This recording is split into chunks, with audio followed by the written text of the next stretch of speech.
ভিজলে দক্ষিণবঙ্গের মানুষজন কিন্তু চাতক পাখির মতন বসে রয়েছে বৃষ্টির জন্য। একদিকে যেমন গরম বাড়ছে, সেরকমই পাল্লা দিয়ে বাড়ছে অস্বস্তিকর পরিস্থিতি।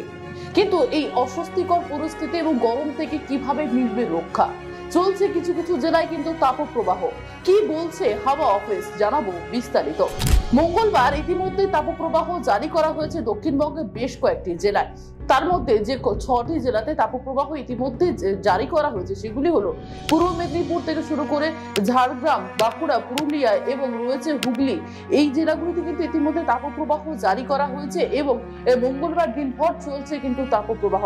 ইতিমধ্যে দক্ষিণবঙ্গের মধ্যে সহ কলকাতাতেও কিন্তু প্রায় 40 ছুঁই হয়েছে তাপমাত্রা। কিন্তু তার জেরেই সকাল থেকে ভ্যাপসা গরম এবং অস্বস্তিজনক পরিস্থিতির মধ্যে রইতে হচ্ছে মানুষজনকে এবং তার জন্য নাজেহাল পরিস্থিতি কিন্তু মানুষজনের।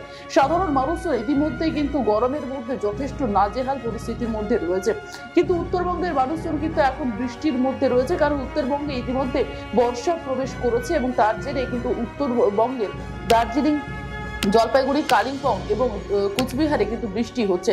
কিন্তু এখনো পর্যন্ত দেখা মেলেনি দক্ষিণবঙ্গে বৃষ্টির, অর্থাৎ এখনো পর্যন্ত আগামী 48 ঘন্টা কিন্তু এই পরিস্থিতি থাকবে। আবহাওয়ার কোনো রকম কোনো পরিবর্তন ঘটবে না, তবে বৃহস্পতিবার থেকে কিছুটা আবহাওয়ার পরিবর্তন ঘটবে বলে জানাচ্ছেন হাওয়া অফিস।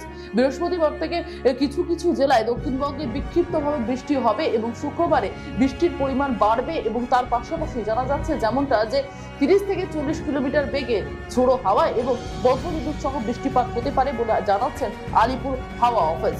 এর পাশাপাশি শনিবার এবং রবিবারও কিন্তু বৃষ্টির সম্ভাবনা রয়েছে, তাও কিছু কিছু জেলাতে রয়েছে। কিন্তু কলকাতায় বৃষ্টিপাতের সম্ভাবনা কতটা জোরালো হবে বা কলকাতায় কবে থেকে বৃষ্টি হবে বা দক্ষিণবঙ্গে কবে বা বৃষ্টির সঙ্গে বর্ষা পাল্লা দিয়ে আসবে তা এখনো পর্যন্ত জানায়নি হাওয়া অফিস।